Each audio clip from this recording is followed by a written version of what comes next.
চাকরির জন্য প্রিপেয়ার্ড হচ্ছ তারা আমার চ্যানেলকে অনুসরণ করতে পারো। এই চ্যানেলে আমি আপ টু 10 পর্যন্ত যে অঙ্ক আছে সেগুলো এবং সাথে জিকে দিয়ে থাকি। এটি চক্রবৃদ্ধি সুদের উপরে প্রথম অঙ্ক। আমরা জানি যে সুদ কত রকমের হয়। সুদ আমাদের দু রকমের, একটি হচ্ছে আমাদের সরল সুদ আর একটা হচ্ছে আমাদের চক্রবৃদ্ধি সুদ। এখন সরল সুদ কি? সরল সুদ হচ্ছে একটি নির্দিষ্ট আসলের উপরে নির্দিষ্ট সময়ে মোট যে সুদ আসে সেটি আমরা সরল সুদ বলি। এই মোট সুদ অর্থাৎ যদি আমার পি টাকা আসল থাকে, সুদের হার যদি R% হয় এবং টি সময়টা এখানে বছরে যদি রাখি, তাহলে টি বছর পরে মোট সুদ আমার সূত্রটি PR/T/100। তাহলে টি বছর পরে সুদ প্লাস আসল কত হবে? সুদ প্লাস আসল বা সমূল ইকুয়াল টু আসল হচ্ছে পি আর মূলধন এই সুদ হচ্ছে PR/T/100। এখান থেকে আমি পিটা কমন নিলাম, 1 প্লাস R/100, এটি RT/100। তাহলে এটি হচ্ছে আমার কি না টি বছর পরে আমার সুদ প্লাস আসল কখন হবে? এটি সরল সুদে। এখন চক্রবৃদ্ধি সুদ সরল সুদ থেকে একটু আলাদা। চক্রবৃদ্ধি সরল সুদের ক্ষেত্রে আমরা এই যে সময়টা নিয়েছি এটা সাধারণত বছরে মেজার করা হয়, অর্থাৎ টি এর মান সবসময় আমরা বছরে করে নেব। 1 বছর অন্তর বা সুদের পর্ব 1 বছর হিসাবে ধরা হয়। চক্রবৃদ্ধি সুদের ক্ষেত্রে সুদের পর্ব 1 বছর হয় না। সুদের পর্ব তোমার 2 মাস হতে পারে, সুদের পর্ব 1 মাস হতে পারে, সুদের পর্ব 6 মাস হতে পারে, 4 মাস হতে পারে, 3 মাস হতে পারে বা 1 বছর হতে পারে বা প্রত্যেক দিনই চেঞ্জ হতে পারে, যেটা শেয়ার মার্কেটে হয়। তাহলে এখানে বেসিক্যালি যেহেতু আমি চ্যাপ্টার শুরু করছি, আমরা এখানে সুদের পর্ব 1 বছর ধরে আরম্ভ করব। চক্রবৃদ্ধি সুদের ক্ষেত্রে কি হয় যে নির্দিষ্ট সময় অন্তর, অর্থাৎ যদি তুমি সুদের হারটি 3 মাস অন্তর গণনা করো, তাহলে 3 মাসে সুদটা বার করব PR/T/100 ধরে 3 মাসে বার করা হবে। দিয়ে সেই সুদটা আসলের সাথে যোগ করে দেবে, দিয়ে যে সুদ প্লাস আসল করে যে আসল বেরোবে সেটিকে আমরা বর্তমান আসল ধরব।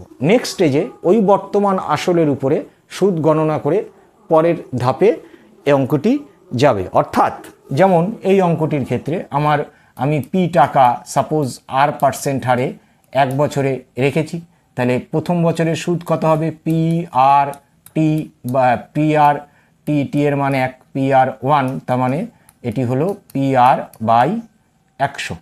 তাহলে এখন 1 বছর পরে কি করব? এর সাথে আসলটা যোগ করে দিয়ে এই যে P1টা পেলাম, এই P1টা হচ্ছে আমার বর্তমান আসল।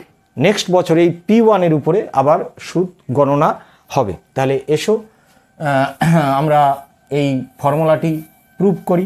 লজিক কি? প্রত্যেক বছরে আমি একটি করে সুদ বার করব 1 বছর অন্তর, দিয়ে আমরা আসলের সাথে যোগ করে দেব।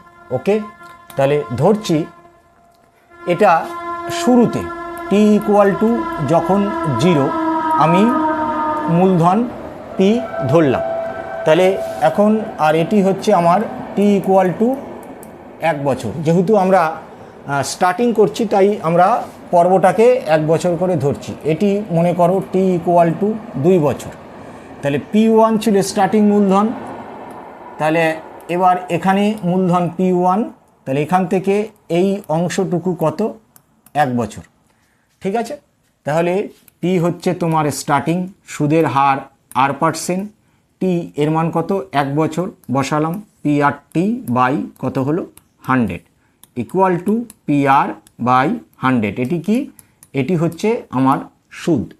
চক্রবৃদ্ধি সুদে কি বলছে যে এই যে সুদটা পেয়েছি এটা আসলের সাথে যোগ করব, দিয়ে যেটা হবে সেটা দ্বিতীয় বছরের শুরুতে আসল হিসাবে ক্রিয়েট হবে। ওকে, তাহলে এখন এখানে যদি আমি এই পি যোগ করি তাহলে আমার কি বেরোলো? সুদ প্লাস আসল মানে সুদ আসল। তাহলে পি কমন নিলাম এখান থেকে, তাহলে এটি হচ্ছে এখানে 1 থাকছে আর এটি R/100। তাহলে দ্বিতীয় বছরে শুরুতে আমার মূলধন কি দাঁড়ালো? P1 plus R/100। ওকে, এবার আমি যখন এই দ্বিতীয় বছরের শেষ তৃতীয় বছরের শুরুতে যাচ্ছি, তাহলে t=1 থেকে t=2 বছরে যাচ্ছি, মাঝের ভ্যালু কত, 1 বছর। তাহলে আবার এই p1 মূলধনের উপরে r% সুদ হারে 1 বছরের সুদ কত হবে, ওই একই ফর্মুলা, p1 মূলধন r% সুদের হার সময় t=1/100। তাহলে কত বেরোলো, যে p1 r/100।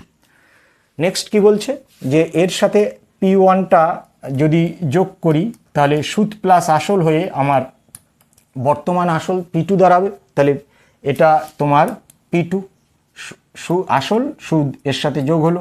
তাহলে p1 যদি আমি কমন নেই তাহলে এটি কত হলো, r/100 + 1।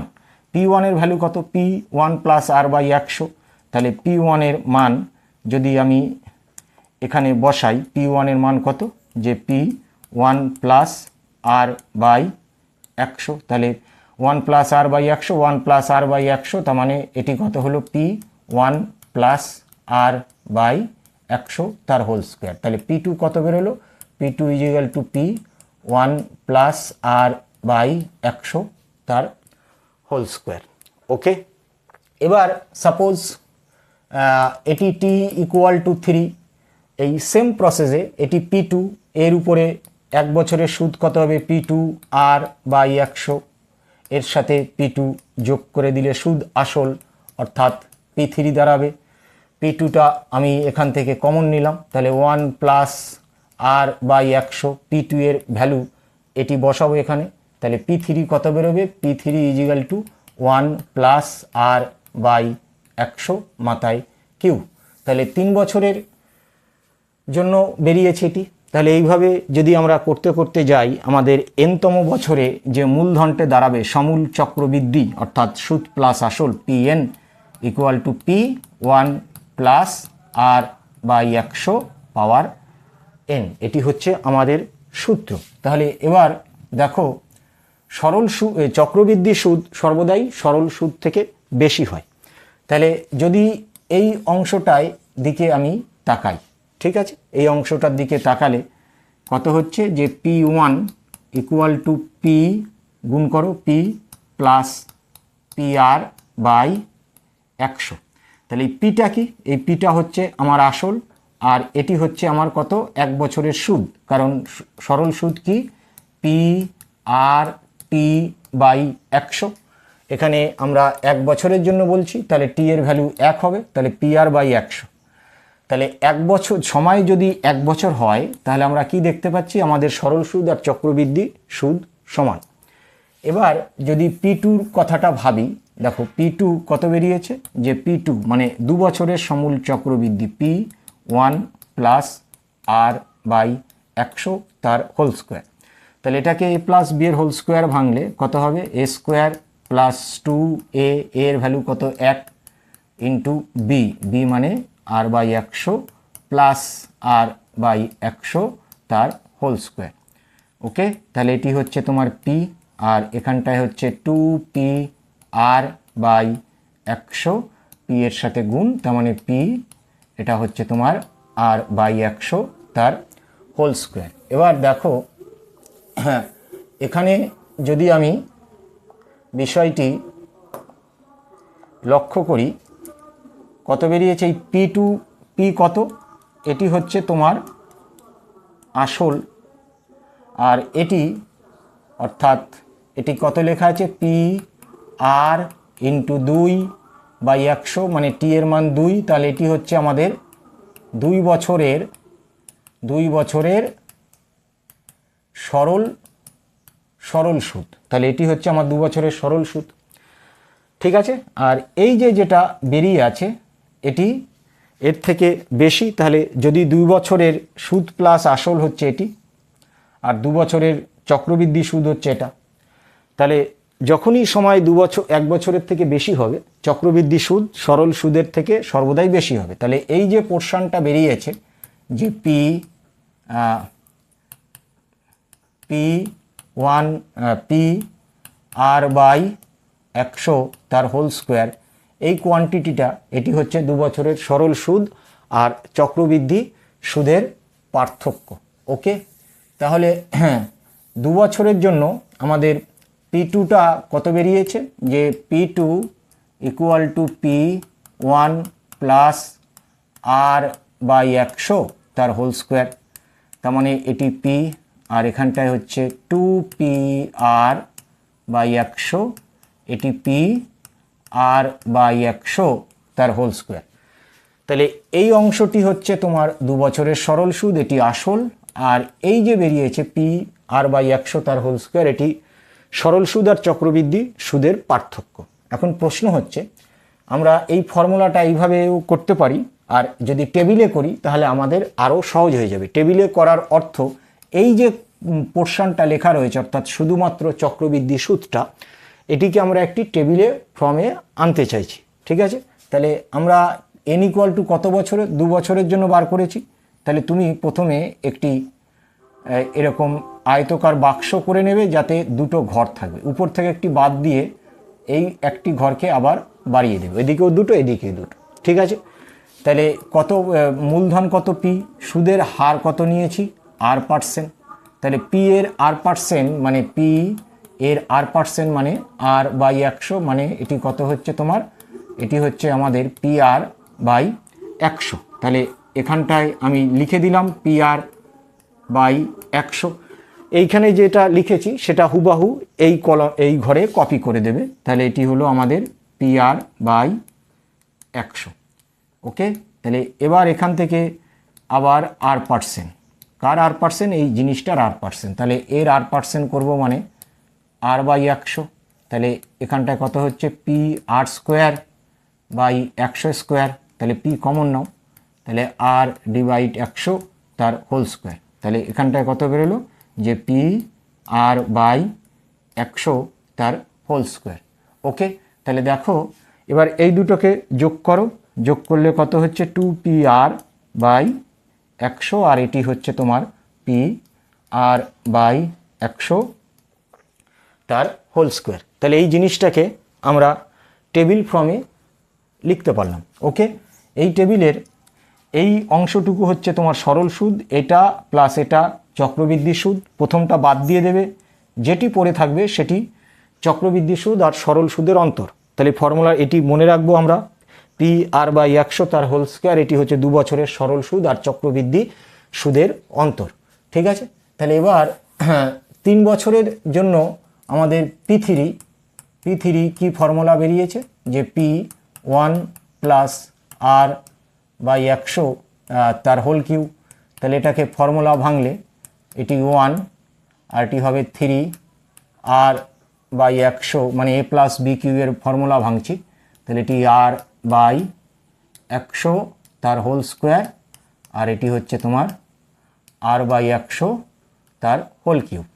ওকে, তাহলে গুণ করছি পিটা, তাহলে P প্লাস এটি কত 3PR/100, আর এখানটায় হচ্ছে 3PR/100 তার হোল স্কোয়ার, আর এটা হচ্ছে PR/100 তার কিউ। ঠিক আছে, তাহলে আগের মতোই এই যে জিনিসটা, এটাই আমার হচ্ছে আসল।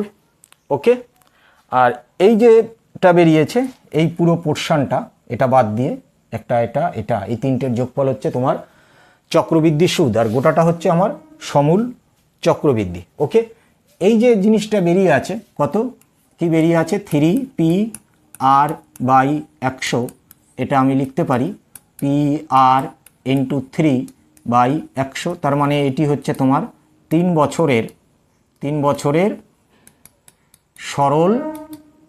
সরল সুদ। ওকে, তাহলে এটা বেরোলো আমার কি 3 বছরের সরল সুদ। তাহলে এটি আসল, এটি 3 বছরের সরল সুদ। এটা বাদ দিয়ে এই যে পোর্শনটা পড়ে আছে, এটি হচ্ছে আমার চক্রবৃদ্ধি সুদ আর সরল সুদের অন্তর, কত বছরের, 3 বছরের। ওকে, হ্যাঁ, এটি 3 বছরের চক্রবৃদ্ধি সুদ সরল সুদের অন্তর। এখান থেকে আমি যদি এই PR/100 কমন নেই, স্কোয়ার কমন নেই, তাহলে এটি থাকছে 3, আর এখানে থাকছে তোমার R/100। তাহলে এই যে এই পি আর বাই 100 তার whole square plus 3r by 100, এটি হচ্ছে আমার 3 বছরের সরল সুদ আর চক্রবৃদ্ধি সুদের অন্তর। ওকে, এবার এই জিনিসটাকে আমরা আগে যেমনি টেবিলে করলাম, এটাকেই আবার টেবিলে সাজানোর চেষ্টা করব। ওকে, তাহলে n ইকুয়াল টু কত, 3 বছরের জন্য বার করছি। তাহলে n এর মান আমাদের 3 বছরের জন্য হলে প্রথমে তুমি একটি আয়তক্ষেত্র তৈরি করব যাতে 3টে ঘর থাকবে। ঠিক আছে, উপর থেকে একটি ঘর ছেড়ে দেবে, এটাকে একটু বাড়িয়ে দেবে, যোগ করব। উপর থেকে একটি ঘর ছাড়বো, এটাকে বাড়াবো, দিয়ে যোগ করে দেবো। কত টাকা ধার নিয়েছি, পি, সুদের হার বলে দিয়েছে r%, তাহলে পি এর r% কত হবে, PR বাই 100। এটা যেটা পেয়েছি এটা এখানে কপি করে দেবে হুবাহু, PR বাই 100, আবার এটা কি কপি করবে 3টে ঘর, R বাই 100। তাহলে এবার আবার এই জিনিসটার মানে PR বাই 100 এর r% কত হবে, R বাই 100। তার মানে কত হলো, পি, এটি R বাই 100, দুবার আছে কথাটা, তাহলে তার হোল স্কোয়ার। তাহলে এখানটায় কত হলো, পি R বাই 100 তার হোল স্কোয়ার। এই ঘরটি ফাঁকা আছে, এখানে যেটা পেয়েছো সেটাকে 2 দিয়ে গুণ করে এখানে কপি করে দেবে। তাহলে এটা হবে তোমার 2PR বাই 100 তার হোল স্কোয়ার। আবার এর r%, কোনটা, এর r%, এটার r% করলে তুমি পাবে PR বাই 100 তার কিউ। তাহলে এবার এই 3টে বাক্সকে যোগ করলে কত হচ্ছে, এই 3টেকে যোগ করলে আমি পাবো 3PR বাই 100, এটি হচ্ছে তোমার 3PR বাই 100 তার হোল স্কোয়ার, এটি PR বাই 100 তার কিউ। তাহলে এখানে এই যে যেটা পেয়েছি এটি আমার 3 বছরের সরল সুদ, এটা প্লাস এটা যোগ করে যেটা পাবে সেটি 3 বছরের চক্রবৃদ্ধি সুদ।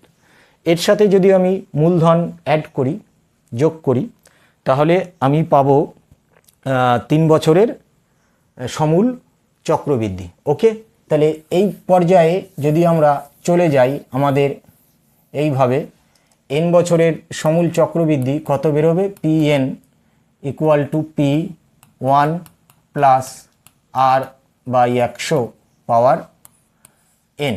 ঠিক আছে, যেহেতু আমরা স্টার্টিং করছি এখানে n এর মান বছরেই ধরে নেব। বেশ, দেখো প্রবলেম কি বলছে, যে বার্ষিক 10% চক্রবৃদ্ধি, বার্ষিক 10% সুদ হারে 10,000 টাকার 3 বছরের সমূল চক্রবৃদ্ধি সুদ কত বার করতে দিয়েছে। ওকে, তাহলে 3 বছরের জন্য বলেছে, তাহলে প্রথমে আমরা এমনি করব, তারপরে ফর্মুলা দিয়ে করব, তোমার যেভাবে ভালো লাগে করবে। তাহলে আমরা প্রথমে যে বাক্সটি করেছিলাম সেই প্রসেসে করব। তাহলে 3 বছর বলেছে, একটি আয়তকার বাক্স নিলে তুমি এটাকে 3টে ঘর করে দেবো। ওকে, একটি মাথা থেকে ছেড়ে দিলাম, একটি বাড়িয়ে দিলাম, একটি মাথা থেকে ছেড়ে দেবো, এই বাড়িয়ে দেবো। তাহলে কত টাকা আমি নিচ্ছি, আমি নিচ্ছি আমাদের 10,000 টাকা।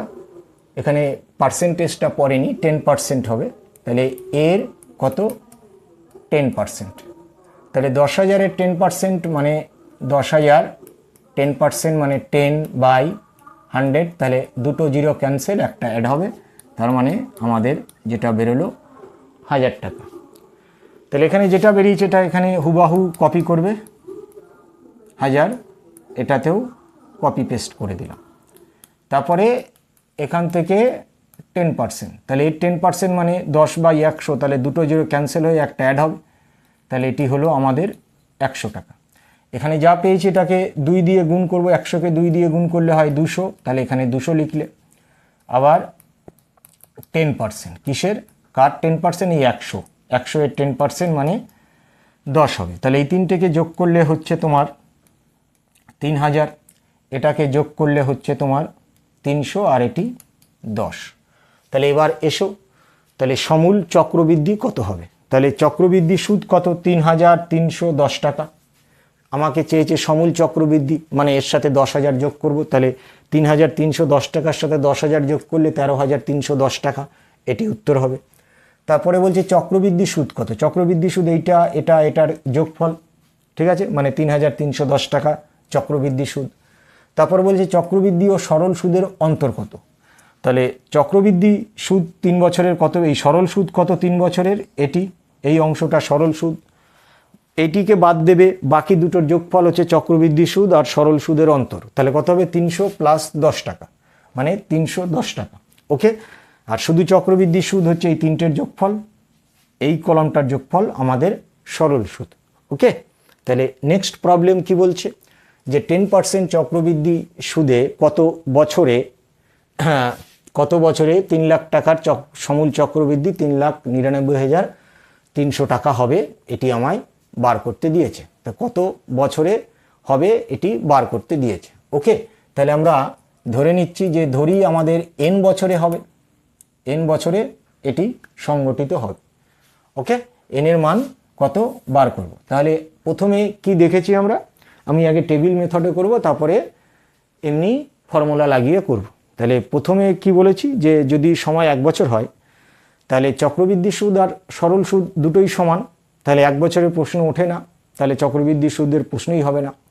মিনিমাম 2 বছর দিয়ে শুরু করবে, বছর একটি করে বাড়াতে যাবে, কোথায় গিয়ে তোমার আনসারটি আসে এটি খেয়াল করলেই হবে। তাহলে এখানে দেখো চক্রবৃদ্ধি সুদ কত হচ্ছে, তাহলে চক্রবৃদ্ধি সুদ সমূল চক্রবৃদ্ধি থেকে এটি বাদ দেব, তাহলে এখান থেকে এটি বিয়োগ করলে হচ্ছে 99,300 টাকা। ঠিক আছে, তাহলে প্রথমে n = 2 এর জন্য দেখবে কি অবস্থা হচ্ছে। তাহলে n = যদি 2 বছরের আমরা ধরি যে 2 বছরে এই সুদটা পাওয়া যাচ্ছে, তাহলে কি হবে দেখা যাক। তাহলে যদি 2 বছর ক্যালকুলেশন করি, এটি কত? 3 লাখ। সুদের হার কত বলছে? 10%। তাহলে 10% মানে 10/100, মানে একটি শূন্য কাটা যাবে, তার মানে এটি হচ্ছে আমাদের 30,000। এটা যা পেয়েছি এখানে লিখে দেব, তাহলে এটি 30,000। আবার 10% সুদ, তাহলে এই 30,000-এর 10% মানে একটা 0 কাটা যাবে, মানে কত হবে? 3,000। তাহলে 30 এটি কত হলো? 60,000, 3,000, মানে টোটাল 60 আর 3 কত হয়? 63,000। তাহলে 2 বছর যদি হয় তাহলে চক্রবৃদ্ধি সুদ কত হচ্ছে? 63,000। আমাকে চাই কত? এই সুদটা। তাহলে n এর মান তুমি 3 ধরে দেখো কত হয়। তাহলে n এর মান যদি আমরা 3 বসাই, তাহলে প্রথমে কি বলেছি? একটি আয়তকার ক্ষেত্র করব। তাহলে ক্ষেত্র করলে প্রথমে তুমি 3টে করলে, একটি ছাড়লাম উপর থেকে, এই হলো। তাহলে প্রথমে কত নিয়েছি যে আমাদের 4টে 5টা, এর কত? 10%, তার মানে এখানটায় হচ্ছে আমাদের 30,000। এখানে যা পেয়েছি লিখে দেব, 30,000, এটি 10%, 30,000-এর 10% দুটো, তার মানে 3,000। এখানে যেটা আসবে সেটাকে 2 দিয়ে গুণ করে এখানে লিখব, তার মানে 6,000।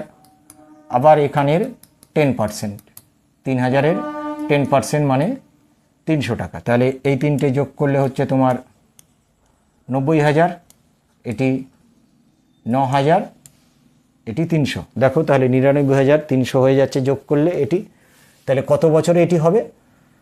3 বছরে। ঠিক আছে, তাই তুমি এইভাবেও চেক করতে পারো, এইভাবে সহজ।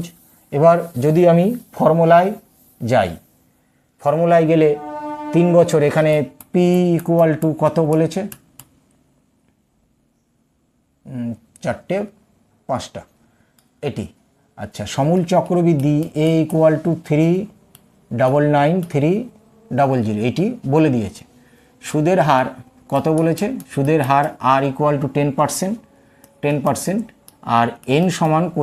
কত বছর আমি ক্যালকুলেট করব। তাহলে n বছরের সমূল চক্রবৃদ্ধি কত হবে?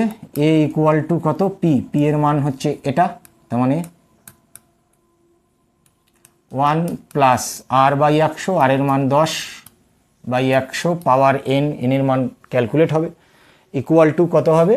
আমরা চাইছি যে আমাদের এই টাকাটা চলে আসবে যে বছরে, সেই বছরের nটা কত হবে। ওকে, তাহলে আমি এটাকে যদি ওদিকে নিয়ে গিয়ে ভাগ করে দিই, কত? 4টে 5টা, তাহলে দুটো ক্যান্সেল হলো। ওকে, এই 0 কাটছে, তার মানে 10 আর 1 কত হচ্ছে? এটি 11/10 মাথায় n। আচ্ছা, এটি 3 দিয়ে কাটছে, তার মানে 1000, আর এটি 3 দিয়ে 1, 3 3 1। এটা তোমার হচ্ছে 11, আর এটি হচ্ছে 10, মানে 3টে 11 গুণ করলে এটি হয়ে যাবে। ঠিক আছে, তাহলে ফর্মুলা কি বলছে? যদি a পাওয়ার n সমান a পাওয়ার m হয়, এটা ইমপ্লাই করে m ইকুয়াল টু, ইমপ্লাই কী করছে? যে m সমান n। তাহলে এই সূত্র অনুসারে যদি এটি অ্যাপ্লাই করি, তাহলে n এর মান 3 হবে। তাহলে 3 বছরে আমার সমূল চক্রবৃদ্ধি এটা হবে। তারপরে এটা কি বলছে? যে বার্ষিক কত সুদ হারে 3 বছরের সমূল চক্রবৃদ্ধি সুদ এটি হবে। তাহলে এখানে 3 বছরটা বলে দিয়েছে, এটা ঘুরিয়ে দিয়েছে, সুদের হার চেয়েছে। ঠিক আছে, তাহলে ওই সেম ফর্মুলায় অ্যাপ্লাই করে করবে, সুদের হারটি আমাদের 10% এসে যাবে। আচ্ছা, নেক্সট কি বলছে? বার্ষিক 4% সুদ হারে কত টাকার 2 বছরের সরল সুদ ও চক্রবৃদ্ধি সুদের অন্তর 80 টাকা হবে। তাহলে আমরা কি দেখেছি? যদি আমার কাছে p টাকা থাকে, সুদের হার যদি r হয়, তাহলে p r বাই 100 তার হোল স্কোয়ার, এটি হচ্ছে তোমার কি? এটি তোমার 2 বছরের সরল সুদ আর চক্রবৃদ্ধি সুদের অন্তর। এই অন্তরটি কত বলেছে? 80 টাকা। তাহলে এখানে তুমি 80 বসালে, দেখো p এর ভ্যালু আমরা বার করব। তাহলে p, r এর মান কত বলছে? 4, তাহলে 4 বাই 100 তার হোল স্কোয়ার ইকুয়াল টু 80। এটি 4 25-এ এটা, তার মানে p ইন্টু 1/25 তার হোল স্কোয়ার ইকুয়াল টু 80। তাহলে এটা হচ্ছে আমাদের p ইকুয়াল টু 80, 25 ইন্টু 25 মানে 625। তাহলে 625কে 80 দিয়ে গুণ করলে যেটা হবে সেটাই আমার টাকাটা। ওকে, তারপরে পরে কি বলছে? পরের অঙ্কটি 10% সুদ হারে, 10% সুদ হারে কত টাকার 3 বছরের সমূল চক্রবৃদ্ধি 930 টাকা হবে, এটি জানতে চেয়েছে। তাহলে সুদের হার 10% বলেছে, তাহলে 3 বছরের সমূল চক্রবৃদ্ধি কত হয়? p3 1 plus r by 100। যদি ভুলে যাও তাহলে প্রথমে সূত্রটা লিখে নেবে। জানতে চেয়েছে কি? চক্রবৃদ্ধি সুদ আর সরল সুদের অন্তর। তাহলে এটিকে ফর্মুলা ভাঙলে কত হচ্ছে? এটি p1 প্লাস 3r বাই 100, মানে a প্লাস বি কিউ এর ফর্মুলা। তারপরেরটা কত হবে? 3r ডিভাইড 100 তার হোল স্কোয়ার প্লাস এটি হচ্ছে তোমাদের r বাই 100 তার কিউ, এটি ফর্মুলা। তাহলে এবার এখানে p আর এটা হচ্ছে তোমার 3pr বাই 100। তাহলে এখান থেকে আমি r বাই 100 ইন্টু p যদি কমন নেই, তাহলে এখান থেকে কমন গেল কত? যে r বাই 100 তার হোল স্কোয়ার কমন গেল। এখানটায় থাকছে 3, আর এটাই হচ্ছে তোমার r বাই 100। তাহলে এটা কি বলেছি? এই সেকেন্ড টার্মটা, এটি তোমার 3 বছরের সরল সুদ, এটি তো আসল, আর এই যে পোর্শনটা বেরিয়ে এসেছে এটি হচ্ছে তোমার 3 বছরের সরল সুদ আর চক্রবৃদ্ধি সুদের অন্তর। এটি আমাকে কি বলে দিয়েছে প্রশ্নে? ওই অংশটা, এই অংশটাই হচ্ছে আমার কত? 930। আমাকে কি বার করতে দিয়েছে? কত টাকার p এর ভ্যালু কত? তাহলে p ইন্টু r এর মান কত? 10। তাহলে r এর জায়গায় আমি এখানে 10 লিখলাম, তাহলে 10 বাই 100 তার হোল স্কোয়ার, এটি 3 প্লাস r এর মান কত? r এর মান 10, তাহলে 10 বাই 100। এটা কত বলেছে? 3 বছরের সরল সুদ চক্রবৃদ্ধি সুদের অন্তর 930 টাকা আমি লিখলাম। তাহলে এটিকে সলিউশন করলেই আমরা p পেয়ে যাব। এটি কেটে গেল, এটা কেটে গেল, তার মানে কত হচ্ছে? p ইন্টু এটি 1/10 তার হোল স্কোয়ার মানে 100, আর এখানে দেখো 3×30 আর 1 31 বাই এটি তোমার 930। ওকে, তাহলে পি ইকুয়াল টু কত হচ্ছে, এটাকে যদি 1000 দিয়ে গুণ করে 31 দিয়ে বোথ সাইডে ভাগ করি, তাহলে 930 ইন্টু 100 ইন্টু এটা বাই 31, তাহলে এটা কেটে যাচ্ছে, তাহলে এটা 3 দিয়ে কাটাকুটি হচ্ছে, তার মানে কত হচ্ছে যে আমার আর একটা জিরো হবে, তাহলে আমার 1 2 3 30,000 টাকা। তাহলে পি এর ভ্যালু কত বেরোলো, এই 30,000 টাকায় 3 বছরের চক্রবৃদ্ধি সুদ আর সরল সুদের অন্তর 930 টাকা হবে।